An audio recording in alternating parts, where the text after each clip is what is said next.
السلام عليكم ورحمة الله وبركاته. إن الحمد لله نحمده ونستعينه ونستغفره ونعوذ بالله من شرور أنفسنا ومن سيئات أعمالنا.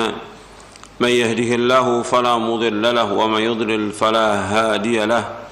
أشهد أن لا إله إلا الله وحده لا شريك له وأشهد أن محمدا عبده ورسوله.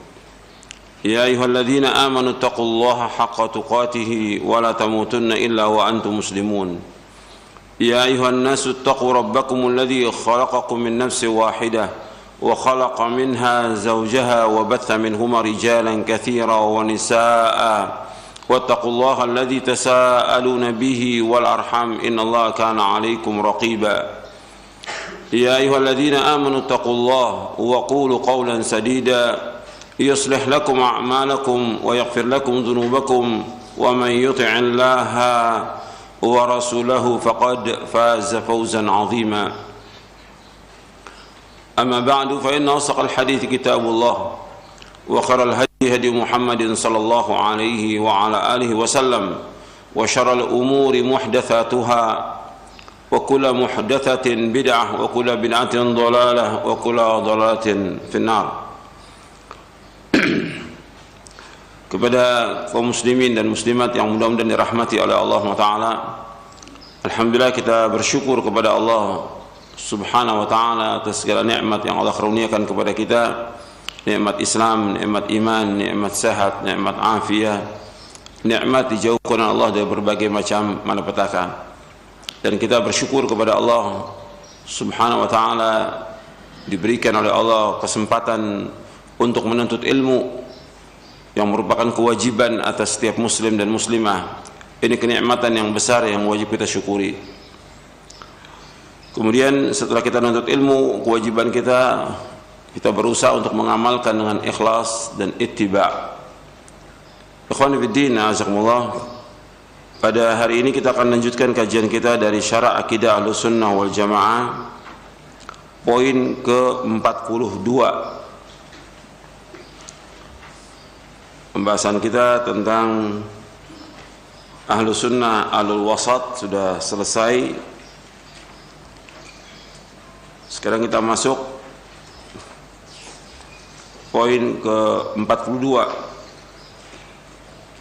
Prinsip Ahlus Sunnah tentang din dan iman.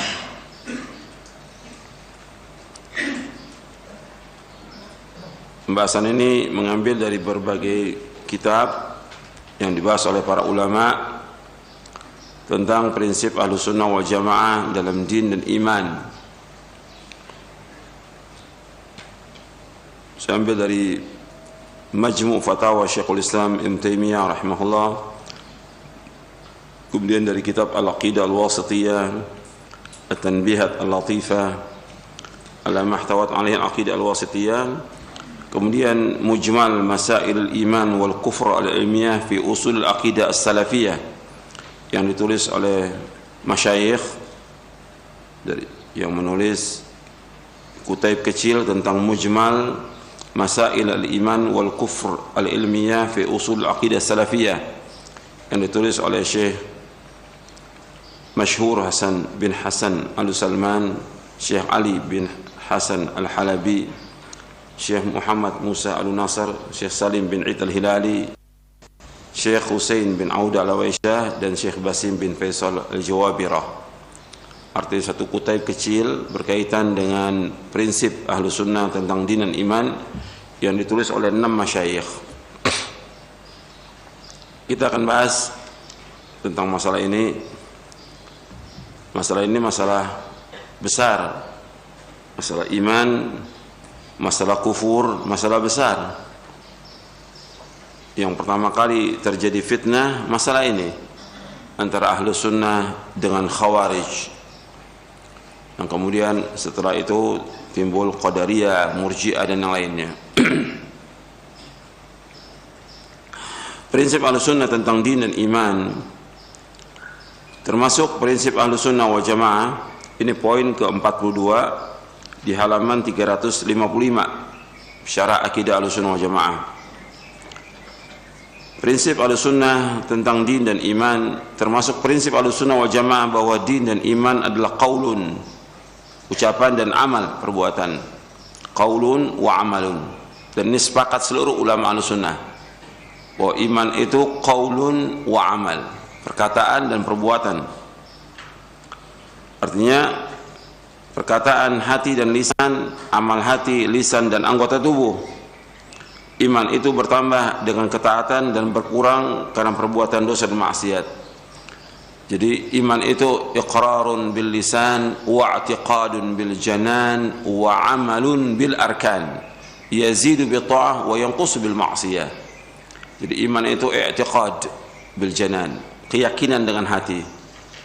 Iqrarun bil lisan, mengatakan dengan lisan, wa amalun bil arkan, dan mengamalkan dengan anggota tubuh. Yazidu bi ta'ah, bertambah dengan ketaatan, wa yanqusu bil ma'siyah, dan berkurang dengan sebab dosa dan maksiat. Ini merupakan prinsip yang besar dari prinsip Ahlussunnah wal Jamaah tentang iman, qaulun wa amal, perkataan dan perbuatan. Perkataan hati, lisan, amal hati, lisan dan anggota tubuh. Iman itu bertambah dengan ketaatan dan berkurang karena perbuatan dosa dan maksiat. Prinsip Ahlussunnah tentang iman adalah sebagai berikut. Yang pertama, iman adalah meyakini dengan hati, mengucapkan dengan lisan, dan mengamalkan dengan anggota badan. Sebab pada asalnya iman itu adalah di hati, yang merupakan keyakinan, i'tiqadun bil janan, keyakinan dengan hati. Kemudian diucapkan dengan lisan dan diamalkan dengan anggota badan. Artinya orang yang beriman itu dia meyakini dengan hati, dia mengucapkan dengan lisan dan mengamalkan dengan anggota badan. Ada orang-orang yang dia mengucapkan dengan lisannya, mengatakan dia beriman, tetapi Allah mengetahui bahwa hatinya tidak meyakini demikian.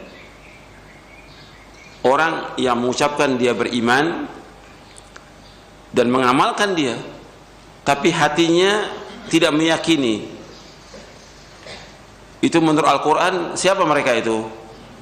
Orang-orang munafik. Wa minan nasi man yaqulu amanna billahi wa bil yaumil akhir wa ma hum bimu'minin.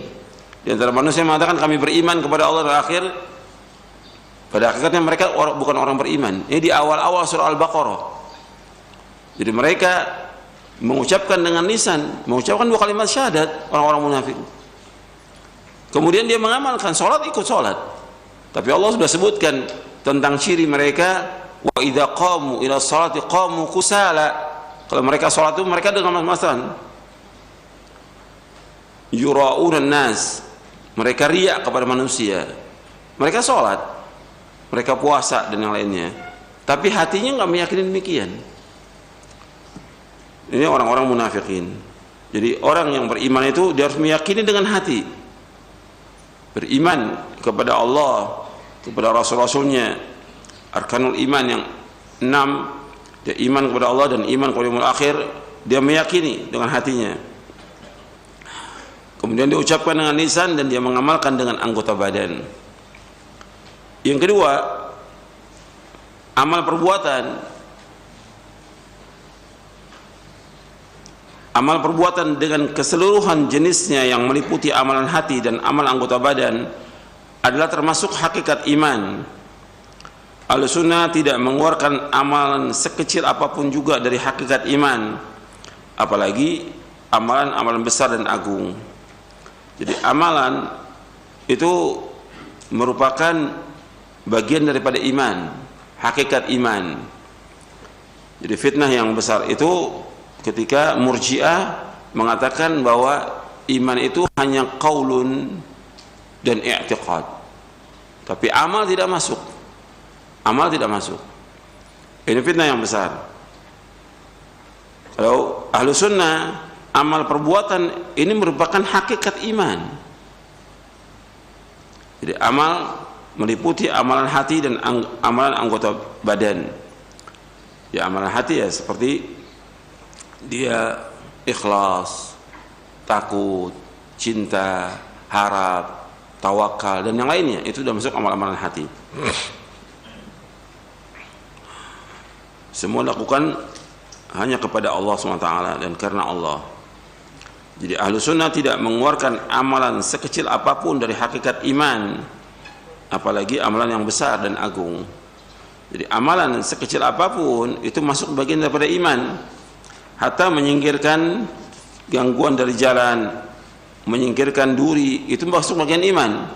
Itu di halaman 361 saya sebutkan tentang al-imanu bid'un wa sab'una atau bid'un wa sittuna syu'batan fa afdaluha qawlu la ilaha illallah wa adnaha imatatul adha 'anil tariq wal haya'u syu'batun minal iman. Iman memiliki lebih dari 70 atau 60 cabang. Cabang yang paling tinggi ada perkataan la ilallah, dan yang paling rendah menyingkirkan duri, gangguan dari jalan. Ini perkara yang kecil, tapi masuk bagian daripada iman, menyingkirkan duri dari jalan itu.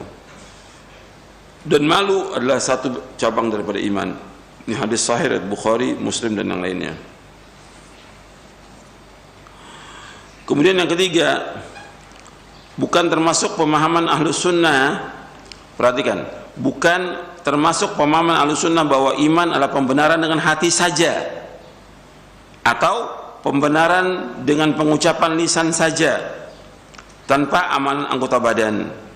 Dan barang siapa yang berpendapat demikian, maka ia telah sesat dan menyesatkan. Sesungguhnya pemahaman seperti ini berasal dari kejelekan faham kaum Murji'ah. Ini susunan tentang prinsip iman ini saya ambil dari Mujmal Masail Iman wal Kufr al-Iman fi Usul Aqidah As-Salafiyah. Di antara yang nulis ini adalah Syekh Ali Hasan Ali Abdul Hamid, yang dituduh oleh sebagian orang Murji'ah, padahal beliau paling keras dengan Murji'ah. Dalam kitab-kitabnya sudah dibantah habis tentang Murji'ah, tapi tetap aja orang masih menuduh beliau Murji'ah. Dan tuduhan itu akan dituntut sampai hari kiamat nanti, itu berat itu. Jadi tentang iman itu hanya pembenaran dengan hati atau ucapan lisan, ini pemahaman Murji'ah. Dan sebenarnya saya sudah sedikit jelaskan tentang Murji'ah untuk melihat di halaman 351 ketika kita membahas tentang wasati al-sunnah. 351, Murji'ah adalah aliran sesat dan termasuk ahlul bid'ah. Berasal dari kata irja yang berarti pengakhiran, sebab mereka mengakhirkan atau memisahkan amal dari iman. Mereka mengatakan satu dosa tidak membahayakan selama ada iman, sebagaimana satu ketaatan tidak berguna selama ada kekafiran. Menurut mereka amal tidak termasuk dalam kriteria iman, serta iman tidak bertambah dan tidak berkurang. Ini sesat Murji'ah ini. Dan di antara penjelasan ulama tentang Murji'ah,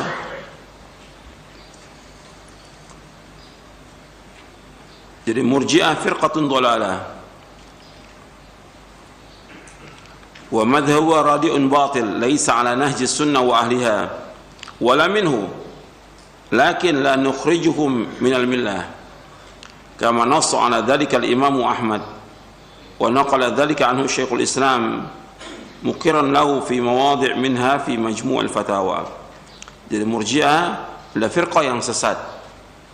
Ini penjelasan Syekh Ali Hasan Ali Abdul Hamid dan juga masyayikh yang lainnya.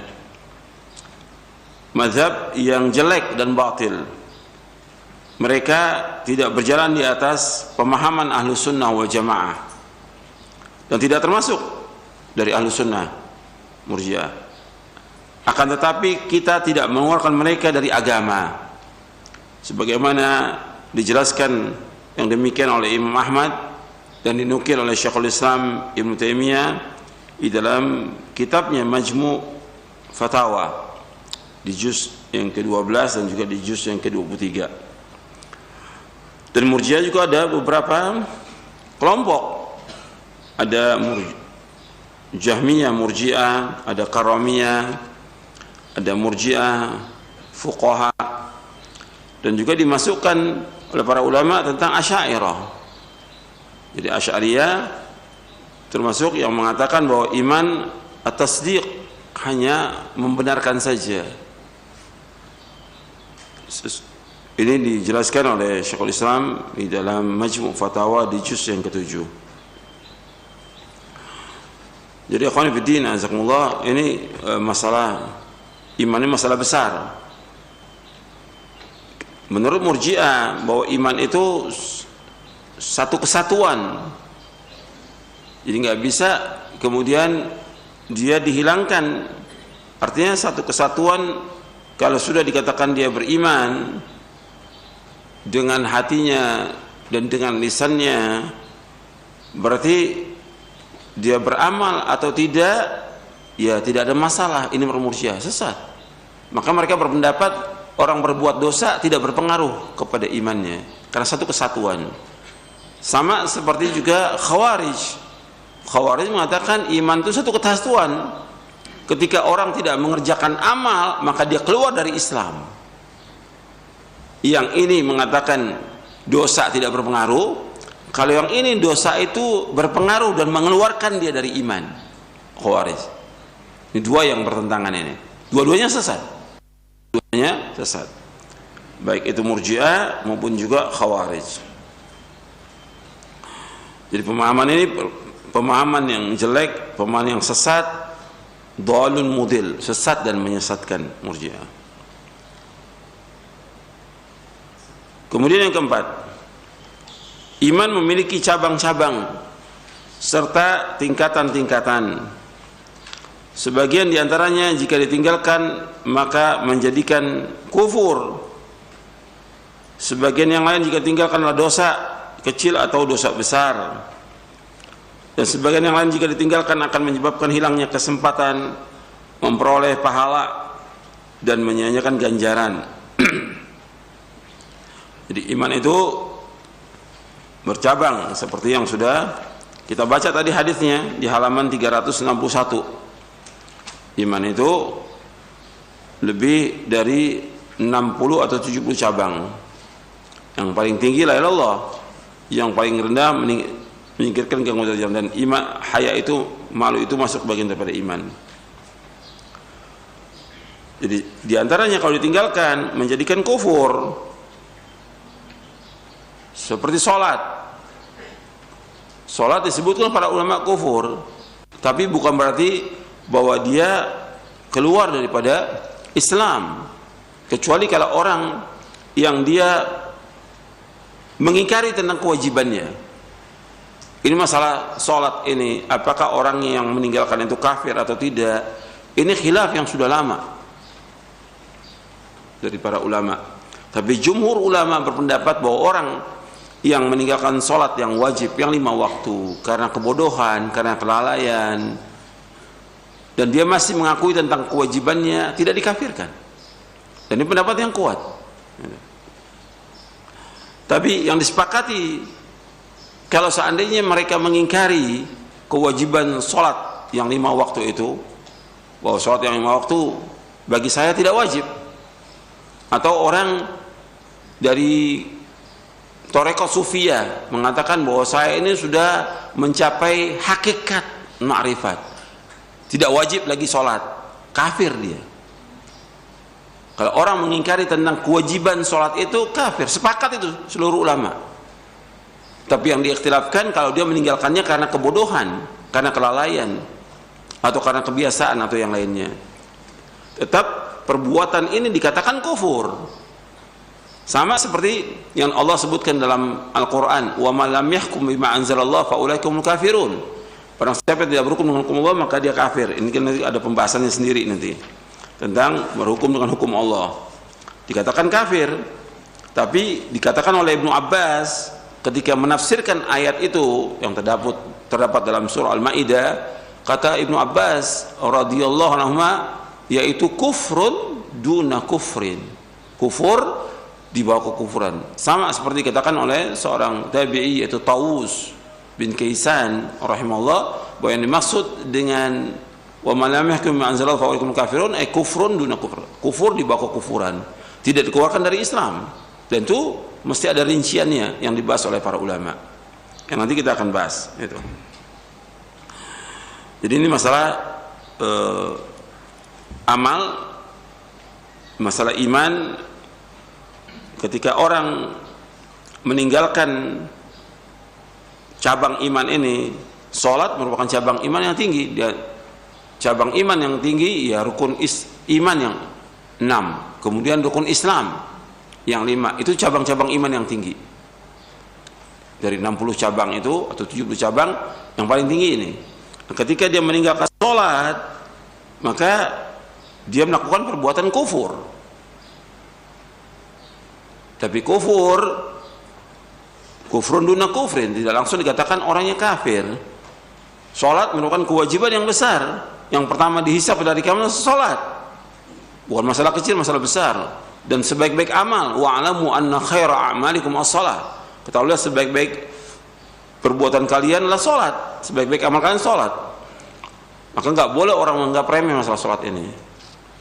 Tapi yang jadi masalah ketika orang itu meninggalkannya karena kebodohan seperti yang terjadi sekarang ini. Banyak kaum muslimin yang meninggalkan sholat. Apakah dia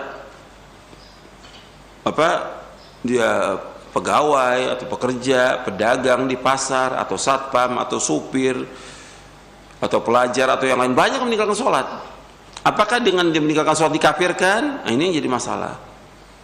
Kalau para ulama mengatakan tidak dikafirkan, tapi dia melakukan perbuatan dosa besar yang besar, lebih besar dosanya daripada dosa zina,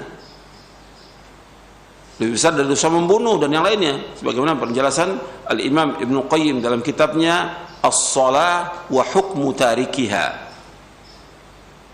dan juga penjelasan para ulama yang lain tentang masalah ini. Jadi ada di antara amal-amal yang kalau ditinggalkan dia kufur. Dan dalam Islam ada perkataan kalimat kufur bukan berarti orangnya kafir. Seperti Nabi menyebutkan SAW, sibabul muslimi fusuqun wa qitaluhu kufrun. Sibab artinya mencaci maki orang mukmin merupakan kefasikan, dosa. Dan memeranginya kufur. Memeranginya itu kufur, bukan berarti orang yang memerangi orang muslim kafir, tidak. Bahkan Allah mengabadikan dalam Al-Quran dua kelompok yang mereka berperang, tapi Allah tetap masih menyematkan iman dalam hati mereka. Wa in ta'ifatani minal mu'minina iqtatalu fa aslihu bainahuma. Dalam surah Al-Hujurat, apabila dua kelompok orang yang beriman berperang, maka kamu islah, damaikan mereka. Tapi Allah masih menyebutkan kalimatnya apa? Mukmin, tidak dikafirkan.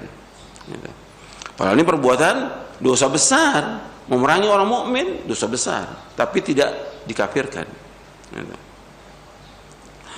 Kemudian ada sebagian lain lagi, jika ditinggalkan dia termasuk dosa kecil atau dosa besar. Ada perbuatan yang amal yang dia tinggalkan termasuk dosa besar. Perbuatan-perbuatan yang termasuk dosa besar. Berbakti pada kedua orang tua merupakan cabang iman dan wajib. Ketika ditinggalkan dia telah berbuat dosa besar. Maka jilbab itu wajib. Ketika dia meninggalkan, dia melakukan perbuatan dosa besar. Sampai Nabi mengancam mereka dengan apa? Dengan masuk neraka. Sinfani min ahli nar, dua golongan yang termasuk ahli neraka. Dan antaranya Nabi menyebutkan SAW, yaitu nisaun kasiyatun ariyatun ma'ilatun mumilat ru'usuhunna ka'asnimatil bukhtil ma'ila la yadkhulna al-jannata wa la yajidna rihaha. Kata Nabi SAW, ada dua golongan yang dia diancam masuk neraka. Pada zaman Rasul aku nggak melihat mereka. Yang pertama, orang-orang yang membawa pecut seperti buntut sapi, yadribuna bihan nas, yang dia pukul manusia. Yang kedua, nisaun kasiyatun ariyat, perempuan-perempuan yang berpakaian tapi telanjang. Berpakaian tapi telanjang. Mereka berjalan berlenggak-lenggok, kepala mereka seperti punuk onta. Mereka tidak masuk surga dan tidak mencium aroma surga. Ini perkataan Rasulullah SAW. Hadis yang sahih diriwayatkan oleh Imam Muslim dari sahabat Abu Hurairah radhiyallahu an. Ini ancaman. Perhatikan ya, ini bentuknya ancaman. Bukan berarti kalau orang nggak pakai jilbab pasti neraka, tidak.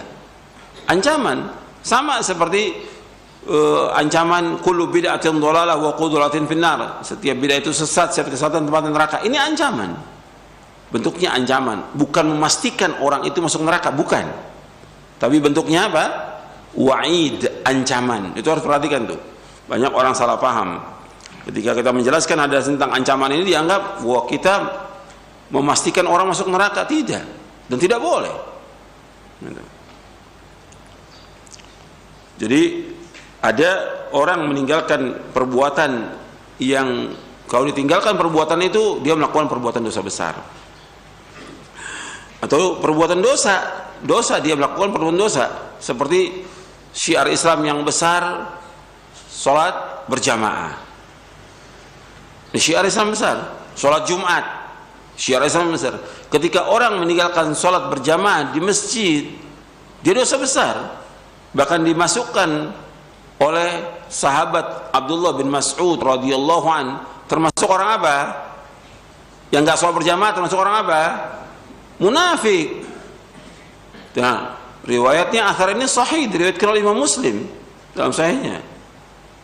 Bukan masalah kecil. Sebab ini syiar agama Islam, sholat berjamaah. Azan dikumandangkan 5 waktu, terdengar oleh semua orang. Untuk apa azan? Untuk manggil orang sholat berjamaah. Kalau dia orang beriman mesti datang dia. Tapi ketika dia tidak datang, ini imannya nggak beres ini. Di sini dia berbuat dosa. Karena Allah memerintahkan untuk berjamaah dalam surah Al-Baqarah di ayat 43, wa aqimus sholata wa atuz zakah warka'u ma'rakin. Jadi karena salat, karena zakat, dan rukulah bersama orang yang ruku. Artinya salat sedang berjamaah. Makanya Al-Hafidz Ibnu Katsir ketika menjelaskan ayat ini surah Al-Baqarah ayat 43, istadalla aktsarul ulama bihadhil ayat ala wujubi salatul jamaah. Ulama mengambil dalil ayat ini tentang wajibnya salat berjamaah. Wajib. Ketika ditinggalkan, dosa atau tidak? Dosa. Jadi ini masuk iman, sholat berjamaah masuk iman. Ketika ditinggalkan, dia masuk nifak dan berbuat dosa besar. Ini banyak kaum muslimin yang seperti ini. Dan kadang-kadang dicari alasan untuk tidak berjamaah itu. Cari alasan untuk tidak berjamaah. Nah, ini syiar Islam yang besar. Kalau sholat Jumat, lebih berat lagi. Lebih berat lagi ketika ditinggalkan, apalagi sampai 3 kali Allah tutup hatinya itu. Man taraka thalatha juma'in tahawunan biha taba'allahu ala qalbih. Kata Nabi SAW, barang siapa meninggalkan salat Jumat 3 kali berturut-turut, maka Allah akan tutup hatinya. Khatamallahu ala qulubihim. Allah tutup hati mereka. Dan ada sebagian lagi kalau ditinggalkan menyebabkan hilangnya pahala. Seperti apa? Seperti sholat-sholat sunat. Ini jangan ditinggalkan. Untuk kesempatan untuk mencari ganjaran yang besar, sholat-sholat sunat jangan tinggalkan. Yang wajib diiringi dengan sholat sunat rawatib. Kemudian juga sholat malam jangan tinggalkan. Jadi jangan akan sholat sunat ini nggak apa-apa. Justru kesempatan kita mencari ganjaran. Gitu. Begitu juga ketika adanya musibah. Ini perhatikan, banyak juga orang ketika kena musibah ya berkeluh kesah. Mestinya dia sabar dan redho. Ihtisabul ajr, ihtisab al ajr, mencari ganjaran.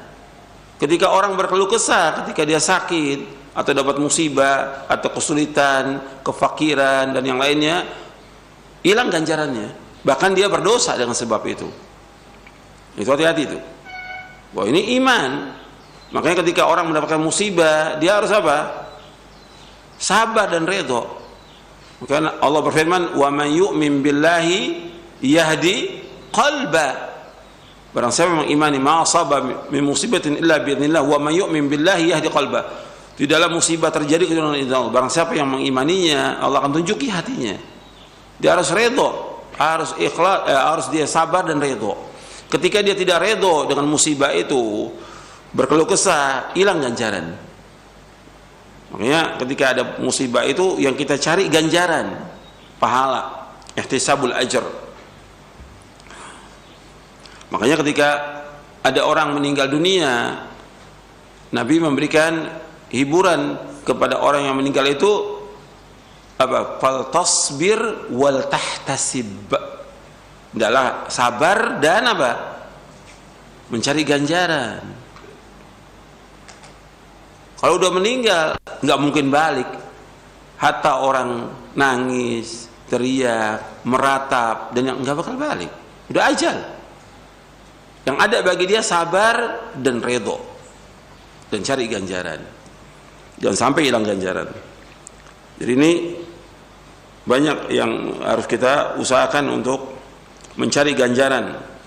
Jadi ada hal-hal yang kalau ditinggalkannya kufur, seperti tadi tentang sholat atau berhukum dengan selain hukum Allah, tapi tidak dikeluarkan dari Islam. Ada yang dia dosa besar, seperti meninggalkan sholat berjamaah, atau dia tidak pakai jilbab, atau seperti seorang istri yang tidak taat pada suaminya, dia berdosa besar. Karena taat kepada suami merupakan kewajiban dan merupakan jalan dia menuju sorga. Ingat para wanita, dia wajib taat kepada suami. Karena ini kewajiban dia. Kemudian yang tinggalkannya menyebabkan hilang memperoleh pahala, seperti meninggalkan sholat sunat, sholat malam, sedekah dan yang lainnya. Ini kesempatan. Makanya kita berlomba-lomba melakukan amal-amal soleh. Yang kelima, iman dapat bertambah dengan ketaatan hingga mencapai kesempurnaan dan dapat berkurang karena kemaksiatan hingga sirna dan tidak tersisa sedikit pun. Jadi iman bertambah dengan ketaatan. Dan ini penjelasan para ulama bahwa iman itu bertambah dan berkurang. Dalil tentang iman itu bertambah untuk melihat di halaman 358 359.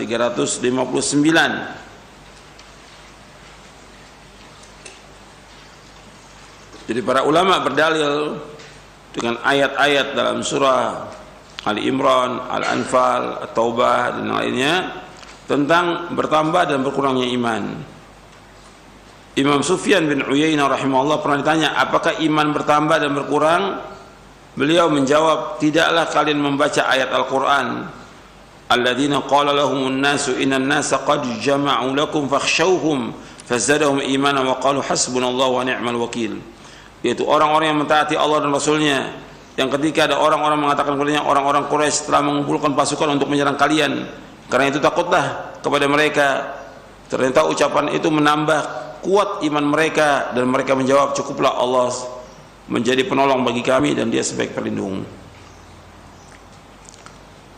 Atau seperti ayat dalam surah Al-Kahfi ayat 13, nahnu naqussu 'alaika an-naba'ahum bil haqq innahum fitatun amanu bi rabbihim wa zidnahum huda. Kami ceritakan kepada kamu Muhammad kisah mereka dengan sebenarnya, sungguhnya mereka adalah pemuda-pemuda yang beriman kepada Rabb mereka dan kami tambahkan petunjuk kepada mereka. Kemudian Imam Sufyan bin Uyainah rahimahullah ditanya lagi, apa dalil berkurangnya iman? Jawab beliau, tidak ada sesuatu yang bertambah melainkan ia juga berkurang. Hal ini sesuai dengan apa yang dilakukan oleh Imam Bukhari dalam sahihnya. Beliau memuat bab ziyadatul iman wa nuqsanuhu, bertambahnya iman dan berkurangnya iman.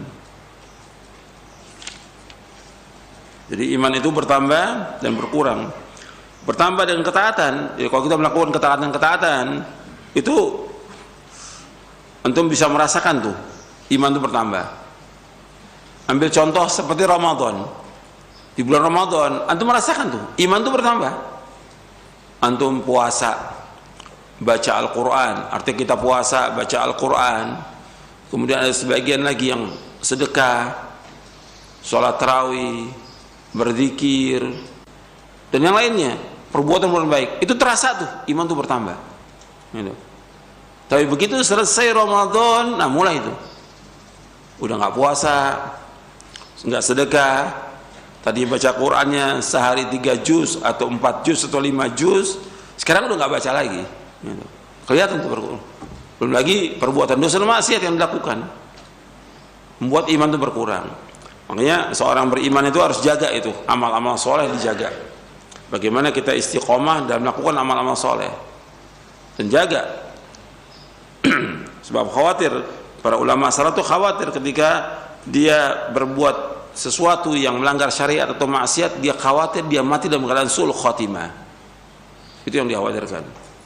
Maka dijaga, sholat yang 5 waktu dijaga, sholat sunat dijaga, amal-amal soleh yang dijaga, baca Al-Quran jangan antum tinggal itu.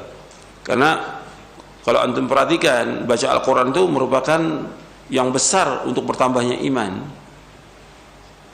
Iman itu bisa bertambah, disebutkan para ulama, dengan nuntut ilmu. Syekh Abdul Razak dalam kitabnya Asbab Ziyaratul Iman, beliau menjelaskan di antara sebab-sebab untuk bertambahnya iman, yang pertama itu ta'allumul al-ilmun nafi, belajar ilmu yang bermanfaat. Itu antum belajar, antum menuntut ilmu, tentunya kalau belajar ilmu yang bermanfaat itu ya Al-Quran wa sunnah ala fahmi salaf. Baca kitab-kitabnya, baca dalil-dalilnya, itu akan bertambah iman. Kemudian di antaranya lagi untuk menambah iman, dan ini kalau kita bicara satu persatu aja panjang ini. Tinggal antum baca buku yang sudah antum punya, Menuntut Ilmu Jalan Menuju Surga, atau Panduan Ilmu, antum baca itu. Dengan kita baca itu kita akan terasa itu bahwa kita ini masih banyak tidak tahu tentang agama kita. Kita banyak lalai. Gitu. Kita nggak belajar sungguh-sungguh. Makanya harus betul-betul belajar dan bersungguh-sungguh Al-Quran wa sunnah ala fahmi salam. Nanti akan terasa tuh iman kita bertambah. Terasanya setelah kita belajar dan kita amalkan. Kemudian di antaranya lagi yang kedua, qiraatul Qur'anul Karim wa tadabburuhu, membaca Al-Quranul Karim dan tadabbur. Arti tadabbur merenunginya, memahaminya dan mengamalkannya, itu akan bertambah. Makanya antum jangan tinggalkan tuh baca Al-Quran. Makanya Nabi menyuruh kita menghatamkan Quran itu setiap berapa hari sekali. Nabi SAW memerintahkan kepada Abdullah bin Amr bin As dan kepada kita semua, Iqra'il Quran fi syahr.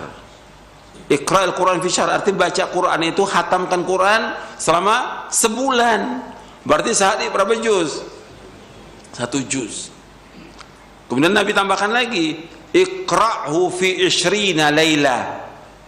Baca selama 20 hari. Berarti kalau 20 hari paling enggak kita baca berapa juz tuh?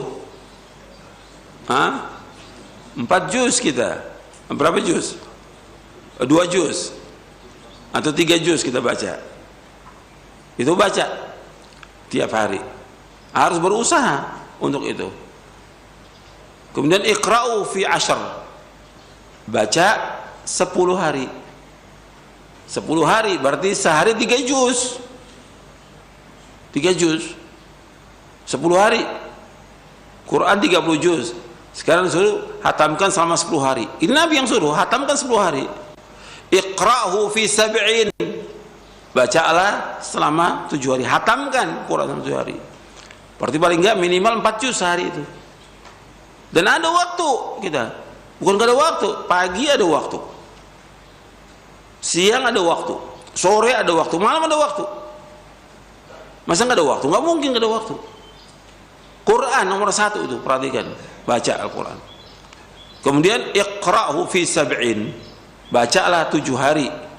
7 hari itu wala tazid wala dzalik. Jangan kurang daripada itu. Ini yang hadis riwayat Bukhari dan Muslim.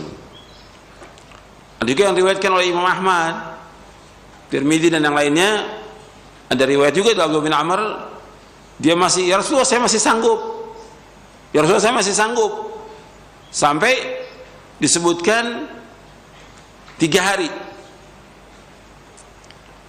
Kemudian kata Nabi jangan kurang dari 3 hari, karena orang tidak akan paham.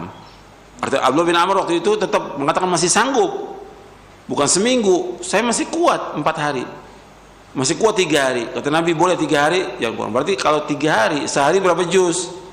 10 juz sehari, 10 juz. Ini sahabat yang melakukannya. Dan ini yang sesuai dengan syariat. Kalau Anda perhatikan di sini, jadi kalau sahabat melakukannya seperti itu, nggak ada orang di muka bumi yang lebih dari sahabat. Kalau ada cerita atau dongeng mengatakan ada orang yang khatam Quran 1 hari 30 juz, ini cerita bohong semuanya. Nggak mungkin ada orang bisa melampaui sahabat, tidak mungkin. Udah. Itu perhatikan tuh. Ada riwayat katanya Imam Syafi'i khatam sehari 2 kali. Ini cerita bohong semua, tidak ada sanadnya sama sekali. Tapi ini kan terus dari mulut ke mulut. Para dai juga menyampaikan seperti itu. Dia sendiri nggak baca tuh si dai-nya.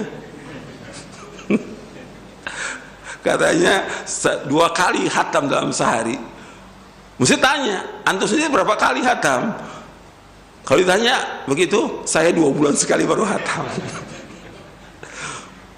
Buat apa dibawa cerita itu?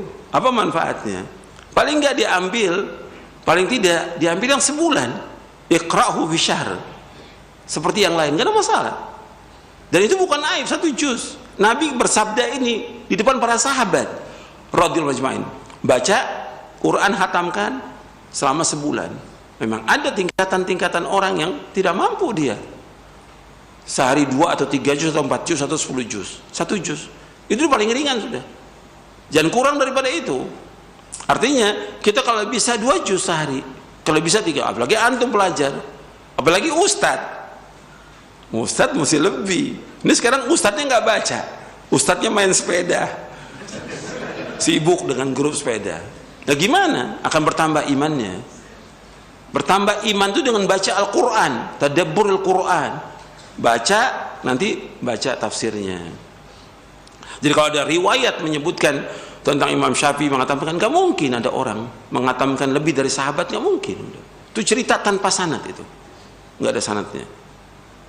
Jadi yang paling kuat riwayatnya 3 hari, berarti sehari berapa juz? 10 juz. Ini aja Abdullah bin Amr bin As yang juga dia disuruh puasa Daud juga, dia minta puasa masih kuat, puasa Daud. Di akhir hayatnya dia mengeluh, kenapa saya nggak terima rukhsah dari Rasulullah SAW. Nggak kuat dia ternyata. Jadi orang ini kan mengamalkan terus sampai tua berat. Coba kalau kata Nabi 7 hari hatamkan atau 10 hari, keringan. Sehari cuma 3 juz, tapi sehari 10 juz ketika udah tua berat bagi dia. Jadi Abdullah bin Amr mengeluh dia di saat tuanya. Kemudian diantara yang dapat iman ini bertambah, yaitu ma'rifatu asma'illahil husna wa sifatil ula, mengenal nama-nama Allah yang baik dan sifat yang tinggi. Ma'rifatu asma'illahil husna wa sifatil ula, mengenal nama-nama Allah yang indah dan sifat yang tinggi. Ini juga kalau kita pelajari, masya Allah akan bertambah iman kita. Kemudian diantara yang menambah iman kita, ta'ammulu siratin Nabi Al-Karim sallallahu alaihi wasallam. Jadi memperhatikan sirah Nabi yang mulia sallallahu alaihi wasallam. Karena kalau kita memperhatikan bagaimana Nabi SAW melakukan amal-amal soleh, bagaimana beliau itu adalah orang yang paling berani, yang paling dermawan. Dermawan, tiap hari sedekah, dermawan. Orang yang paling baik akhlaknya, sehingga bertambah iman kita kepada Allah Subhanahu wa taala. Dan beliau tidak pernah tinggalkan amal soleh. Kemudian memperhatikan tentang indahnya agama Islam ini, ta'ammulu mahasiniddin al-islami, memperhatikan tentang keindahan agama Islam. Kemudian di antara yang dapat menambah iman lagi, qiraatu siratis salafi hadhil ummah. Qiraatu sirati salafi hadhil ummah, membaca sirah generasi yang pertama dari umat ini. Kemudian yang dapat menambah iman lagi, ta'ammul fi atillahil kauniyah, yaitu memperhatikan tentang ayat-ayat Allah al-kauniyah, itu yang di alam semesta ini, seperti yang Allah sebutkan di akhir surah Ali Imran. Memperhatikan ayat-ayat Allah tentang langit, bumi, matahari, bulan, bintang, itu akan menambah iman kita kepada Allah Ta'ala. Kemudian di antaranya lagi yang terakhir, al-ijtihad fil a'mali shalihah, bersungguh-sungguh dalam melakukan amal saleh. Ketika orang melakukan amal saleh betul-betul bersungguh-sungguh, maka akan bertambah iman dia. Dan kita berusaha bagaimana bertambah iman kita. Kalau berkurangnya ya lawannya daripada itu, di antaranya yaitu tidak menuntut ilmu, tidak membaca Al-Quran, lalai, berpaling dari peringatan, berbuat dosa dan maksiat dan yang lainnya. Itu di antara yang membawa orang kepada berkurangnya iman. Jadi iman dapat pertama dengan ketaatan, dan kita berusaha berlomba-lomba melakukan ketaatan sehingga mencapai kesempurnaan, dan dapat berkurang karena kemaksiatan hingga sirna. Artinya orang kalau sudah melakukan berbagai macam maksiat sampai hanya tersisa sedikit aja dari imannya, itu dari pokok keimanan. Kemudian yang keenam, kebenaran dalam masalah iman dan amal ini serta hubungan timbal balik antara keduanya dari segi keterkaitannya, kurang atau lebihnya, tetap atau sirnanya, terdapat dalam kandungan pembicaraan Syekhul Islam, yakni asal iman dari dalam hati, yakni ucapan dan amalan hati, berupa pengakuan, pembenaran, cinta dan kepatuhan. Jadi asal iman dari dalam hati, yakni ucapan dan amalan hati, berupa pengakuan, pembenaran, cinta dan kepatuhan, arti ketaatan. Apa yang berada dalam hati, maka sebagai konsekuensi yang dituntutnya harus terwujud dalam amalan anggota badan. Apabila ia tidak mengamalkan konsekuensi dan tuntutan iman tersebut, maka hal itu menunjukkan tidak adanya atau kurangnya iman. Karena itu menunjukkan tidak adanya atau kurangnya iman. Karena itu pengamalan lahiriah merupakan konsekuensi dan tuntutan keimanan hati sebagai pembenaran apa yang dalam hati dan menyaksikannya. Amalan lahiriah itu adalah salah satu cabang dari keseluruhan iman mutlak. Iman mutlak itu artinya kesempurnaannya, itu ada di bawahnya penjelasannya, dan merupakan bagian darinya. Namun apa yang berada dalam hati adalah asal pokok dari amalan lahiriah anggota badan. Artinya sirnanya iman mutlak, yakni kesempurnaannya, tidak otomatis menghapus mutlakul iman, pokok iman. Hal ini sebagaimana ditetapkan oleh Syekhul Islam Ibnu Taimiyah dalam beberapa tulisannya. Artinya di sini menyebutkan bahwa ketika orang menyatakan dia beriman, masih ada tuntutan. Dia mengucapkan 2 kalimat syahadat, dia mengatakan beriman. Tuntutannya dia melakukan amal soleh. Kalau dia orang beriman, buktikan amal itu. Yang paling jelas, ketika orang mengatakan dia beriman, yang termasuk bagian daripada rukun Islam, apa yang paling besar? Apa yang paling besar? Sholat.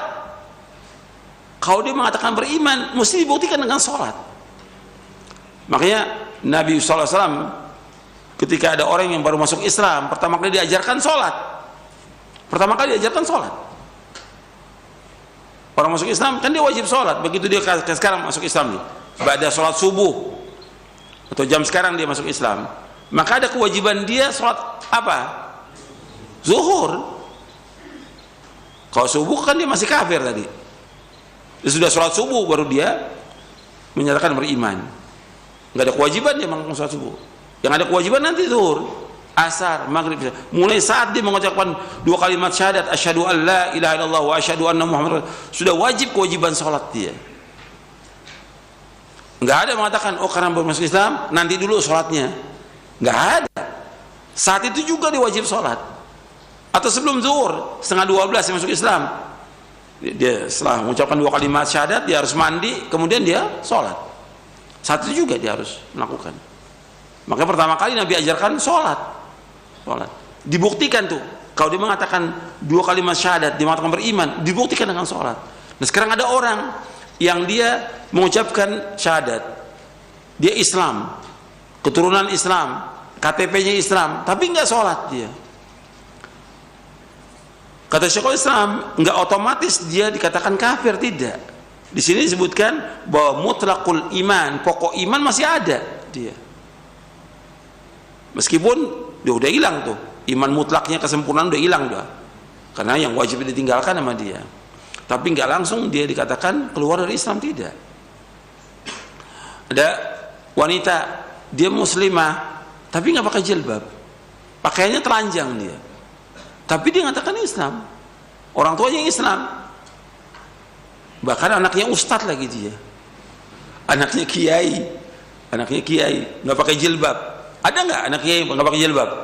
Ada, nggak pakai jilbab dia, dan muncul di media-media dia, nggak pakai jilbab.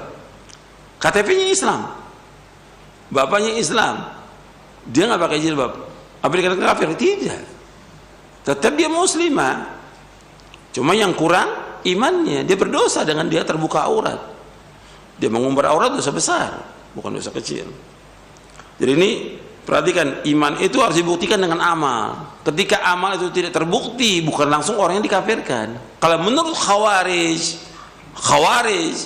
ketika tidak dibuktikan itu, bahkan dia berbuat dosa, kafir sudah dia, kafir. Kalau bagi Murji'ah nggak perlu amalan. Bagi Murji'ah, orang udah mengatakan syahadat, dia beriman, dia nggak melakukan amal soleh, bagi Murji'ah sempurna imannya. Bagi Murji'ah ini sesat, menyesatkan. Atau berbuat dosa juga sempurna imannya, ini sesat, menyesatkan. Jadi Khawarij sesat, mengkeluarkan dari Islam. Murji'ah juga sesat, karena bagi Murji'ah bahwa perbuatan dosa dan maksiat tidak berpengaruh pada iman. Menurut Murji'ah, iman tidak bertambah dan tidak berkurang. Ini sesat dan menyesatkan Murji'ah ini. Kadang-kadang yang seperti ini udah jelas irja itu sesat, kemudian disematkan kepada syekh yang mendakwakan dakwah tauhid, dakwah sunnah. Ini kan kebodohan, dan tuduhan itu berat, lebih berat daripada dosanya dosa riba. Syekh Ali Hasan termasuk yang paling tegas dalam menjelaskan tentang firqah-firqah yang sesat. Dari mulai dia belajar dengan Syekh Albani sampai akhir hayatnya. Makanya ketika ada orang menuduh dia Murji'ah, kata Syekh Ali Hasan, tunjukkan di mana perkataan saya atau tulisan saya yang menjelaskan bahwa amal itu tidak masuk bagian daripada iman. Buktikan. Nggak ada. Ini kezaliman yang besar ini dari orang-orang yang menuduh Syekh Ali Hasan rahimahullah rahmatan wasi'ah sebagai Murji'ah. Itu dosa besar yang paling besar. Karena menuduh orang yang beriman, menuduh seorang ulama dengan Murji'ah, ini bukan masalah kecil, masalah besar. Akan dituntut sampai hari kiamat nanti. Kemudian yang ketujuh, penggunaan istilah syarat kesempurnaan atau syartul kamal yang sekarang banyak dibicarakan oleh sebagian kalangan adalah istilah yang baru yang tidak ada dalam Al-Quran, As-Sunnah, maupun ucapan salafus saleh dari 3 generasi pertama yang terbaik, sahabat, tabi'in, dan tabi'ut tabi'in. Jadi nggak ada sama sekali. Jadi menurut mereka ini amal itu merupakan syarat gitu. Jadi kalau nggak dilakukan hilang. Ya sama seperti Khawarij nanti. Kalau Khawarij mengatakan kalau orang tidak melakukan amal atau dia berbuat dosa besar, maka dikafirkan dia. Jadi istilah syaratul kamal atau syaratus sihah ini enggak ada dalam Quran maupun sunnah dan juga dalam perkataan salafus saleh. Ya, sampai sini dulu, sampai 7 poin. Nanti yang lainnya insyaallah kita lanjutkan. Itu saja yang perlu saya sampaikan, mudah-mudahan bermanfaat untuk saudara sekalian. Kurang lebihnya saya mohon maaf. Wassalamualaikum Muhammadin sallallahu alaihi wasallam. Subhanakallahumma wa bihamdik asyhadu an la ilaha illa anta astaghfiruka wa atubu ilaik. Assalamualaikum warahmatullahi wabarakatuh.